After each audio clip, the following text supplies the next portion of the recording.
And APB, American Protection Bureau, voted #1 best on Long Island for all your security needs. Call 631-390-9050. That's 631-390-9050. APB.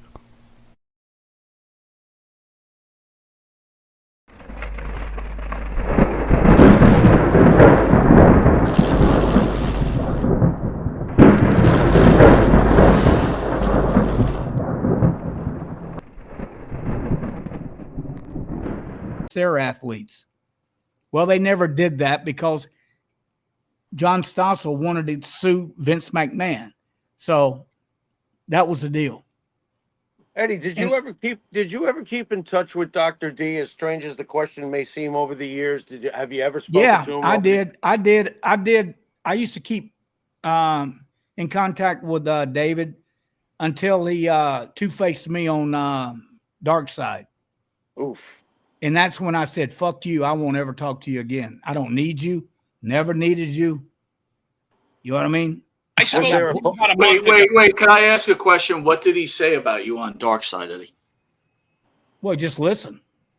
Well, I can't listen now. So can you at least paraphrase? I can't quote it. I'm just saying that when I heard that, I said, fuck this. I'm done with him. You know what I mean? Forever. A month ago. I have Schultz's number. He's currently driving truck delivering cotton. He's in Tennessee. What? Well, I know where he is. I know where he lives. I got his phone number. But why do I have no, you need to understand something. I have no need to call anybody. That unless you're on my crew or working for me, I have no, I have not. He looks like that. David looks like oh man, that's bad. Kenny Rogers? No, Kenny Rogers looked a lot better than he did. Let me ask this, Eddie. Did him slapping Stossel take away the thunder a little bit of what you did? Because we all remember this. We remember what you did, but we all remember the slap. If that slap would have been on a different episode or never would have happened, would it have propelled what you did a little bit? Did you get overshadowed by him slapping that fucking guy? I think so. Well, yeah, they didn't complete the deal that I had with them because John Stossel went for the money, and they were never supposed to. If you read the transcript, and it's in black and white, that they were never supposed to interview Vince McMahon because I had nothing against Vince, and I still don't today. It was Ole Anderson and those rat bastards out of fucking Atlanta, Georgia. All those incested motherfuckers and you know, they were all, you know, screwing each other and they're all, you know, full of incest. Can I change the subject matter for 1 second there, Mr. Yeah, Mansfield? go ahead. Thank you. So Jim, let me ask you a question, Jim Terry. You do comedy, right? And in the beginning it got a little heated between you and Eddie.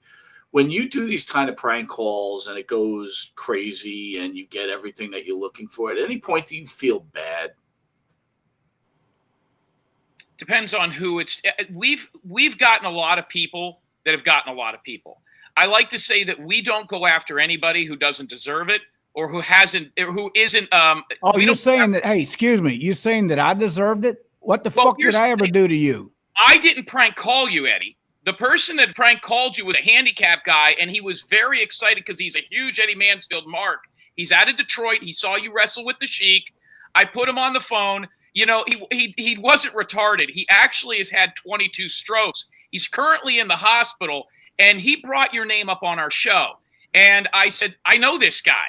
He goes, no, you don't. Now, he's had 20 strokes since he was 9 years old. The only thing that kicked him out of a stroke was watching you and Eddie. Oh, so I'm supposed to feel bad for this silly motherfucker calling me and telling me that he wants to suck my dick. Please. So there was more to the call. So what happened on that call, and it's on JimTerryTV.com, is he wanted to call Eddie Mansfield. Oh, you used Eddy Mansfield. You used Jim.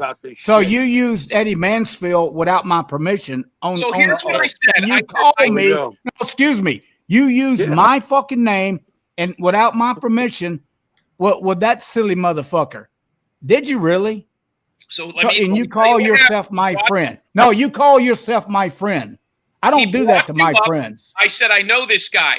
He called you several times. You're leaving out the entire thing. For those of you that haven't heard it, this handicap guy called Eddy Mansfield 4 times. Eddy Mansfield, before even being pranked, picked up the phone and cursed the guy out. Now the guy was pissed off. If Eddie would have said, "Hey, what can I?" It's Eddy Mansfield's fault. It's Eddy Mansfield's fault. James, please. Come on, let me finish, guys. The guy you gave the prick. Hey, you gave the prick my number, and I don't know who the prick is calling me. The guy called. And you know something? That's just bullshit. That's how come I don't fuck around in the wrestling business because of guys like you. If a handicap guy calls me, I'm probably going to give him the benefit of the doubt. You told him to fuck off. Loser, don't call. Yeah, I did. I told him never call me again. So then how he got the number, I have no idea. So I said the guy was virtually in tears, and he said, "Jim, what the fuck?" And I said, "Get the fucking violin out, James, please." He doesn't know. I said he doesn't know you. So in the prank, so then I called Eddy Mansfield. I said, "Eddie, I pushed the motherfucker over in his goddamn wheelchair. How about that?" So he goes, "This." I said, "Eddie, will you talk to this guy?" Eddie goes, "Why? I'm busy." I said, "He's a big time guy. He's got a lot of money. He's putting something together." So we said, you had to say big time guy. I thought I was helping you. He wasn't doing shit for Eddie me. Thought this guy had money. The guy got Eddie on the phone, and the guy got over on Eddie. Eddie's not lived it down. This guy punked him. He didn't punk me. No, he didn't. Nobody punked me. I hung up on the motherfucker. Eddie, so he got, and Eddie is.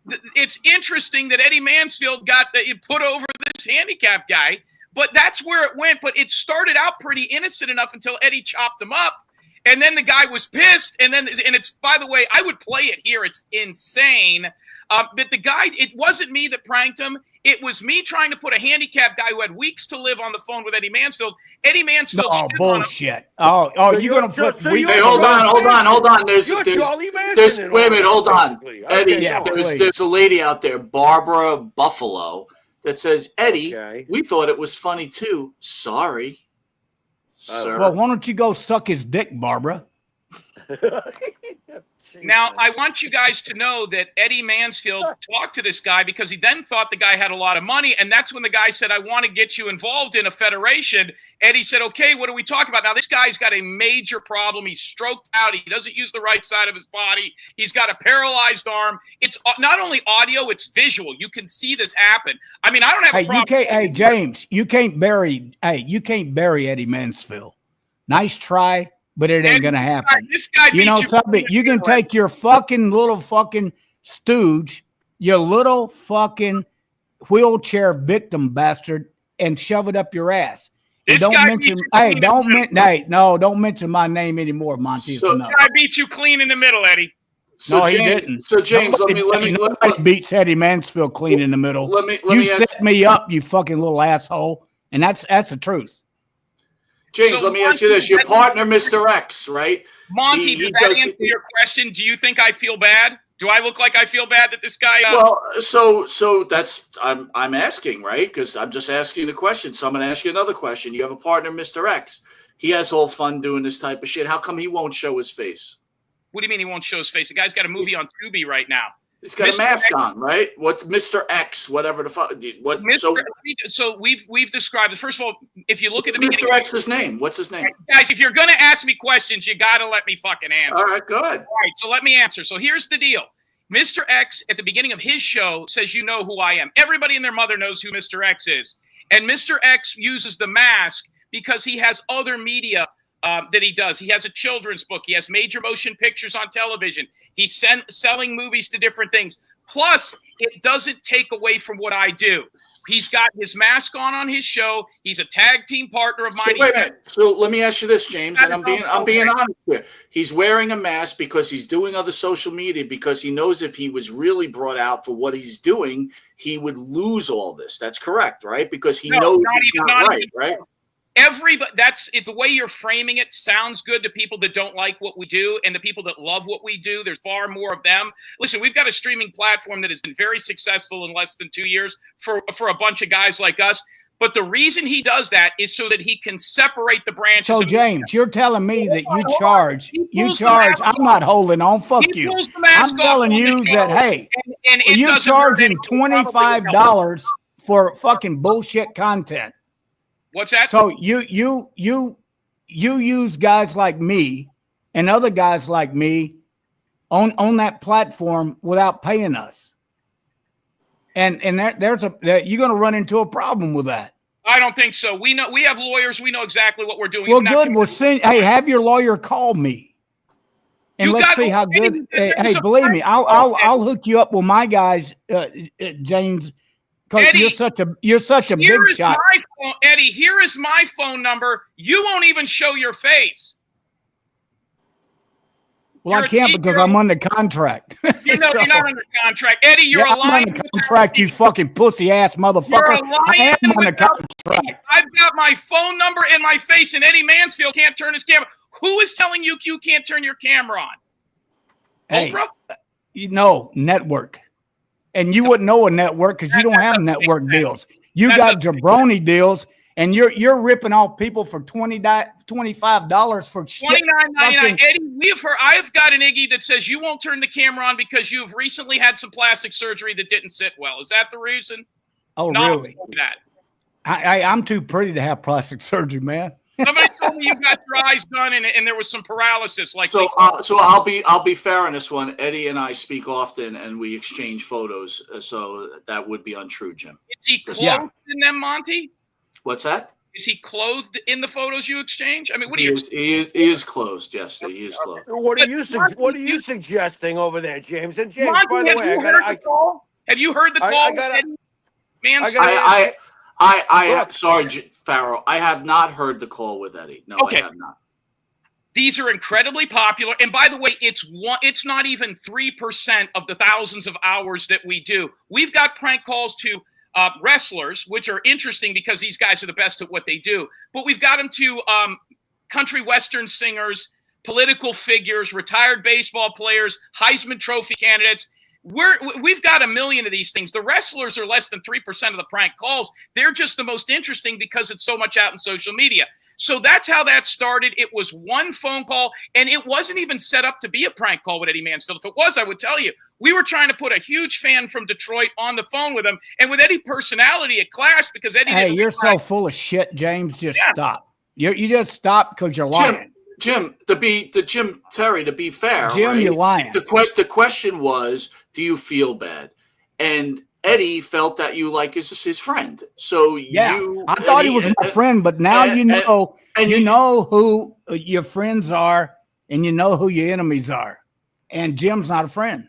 If you would have asked me that question a couple of weeks ago, I would have probably said, as far as this goes, maybe a little bit, because now it wasn't a setup. We were getting him on the show, and that's when the guy called him. It wasn't like I said, when I sat down with Wolf, I said, I'm going to prank this motherfucker. It wasn't like that, and I didn't even make the call. Why? I didn't even wait, James.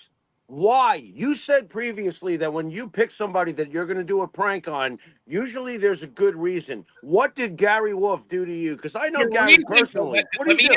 Pharaoh, the reason was we were going to go on the show together, and I don't know if you watched that show. Gary Wolf's about as entertaining as drying paint. So I figured I'd have the prank call to bring to your platform, and then we could go into this. And now the guy's scared to come on a show with me. Hey, Wolf, what's your problem? I mean, the guy with the biggest set of balls in his house is his wife. I don't know why the fuck she's not up here. She's in a Hall of Fame. He's not. So what I want to tell you is no. And now what happened was then Eddy Mansfield, who did not even realize what that prank call was about at that point, came on this show a couple of weeks ago. By the way, I told you guys to bring Eddy Mansfield up here, right? I said, okay, so so we can make this clear so everybody, right? You recommended Eddy Mansfield. I reached out to Eddie, and Eddie can confirm that I reached out to him about a year before that. His number. Okay, right? I didn't have. I reached out to him on Messenger. Right, but I gave Eddie. Okay, whatever the case is, I'm just telling you how I reached out to him. Hey Jim, always remember this. Hey Jim, you haven't done shit for me, and let me tell you something. I did it for Monte and these guys right here. They reached out for me, and you know something? Right now, I'm in a real good position to plug a lot of things. You know, I got 3 series going on. Yes. I got real shit happening. I don't need the dark side. I don't need the dark side. Ain't my kind of guy. I can go to the head of Vice and talk to Vice, or a head of A&E, a head of history. I mean, I know them personally. And so it's like I don't need that shit. I don't need to pitch shows to people who can't get them done. And that's what you're doing. So those guys that do the dark side of the ring are not going to do shit for you. Eddie Jimbo came on this show after I recommended him to you. By the way, he's not complaining that I gave his phone number out to you guys, but the handicap guy, yeah. So here's the deal. We didn't prank him though. I mean, there's a difference, right? But I mean, he could. Who knows what the other guy wasn't trying to prank him either. The other guy, it turned into a prank. That's what you're not. Oh, please, Monte, if you believe that, Monkey's going to fly out my ass. You know that. Believe me. Now, but here's the thing. As far as Eddy Mansfield goes, Eddy Mansfield came on this show. And I told you a couple of stories that I didn't think were behind the paywall type stuff. And I said, you got to ask Eddie about these shows, which he verified. But when you first asked Eddy Mansfield about me, before he knew about this prank call or any of this stuff, he started pissing on me on this show. He talked about arena football and me being bullshit. So it was at that point, I said, well, wow, I didn't do anything to this guy, not that he knows of. And he's coming on here pissing on me. And you guys took the chance to call him. So I think. James, all right. So, James, to be fair, not to interrupt, but here's the deal. I've seen you on shows where you've pissed on us, right? We're supposed to be. Well, you have a tendency, Jimbo, to let your battleship mouth overload your rowboat ass. And you know something? It's fine.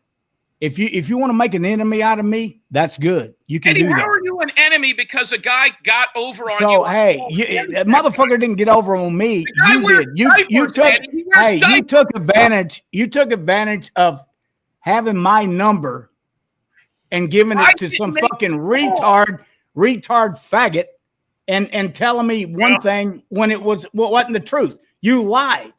You didn't need to do that, Jim. You're supposed to be a friend of mine. Eddie, but you wasn't a friend of mine. Guys, I had enough. Hey, I had enough of this motherfucker. Have a nice night.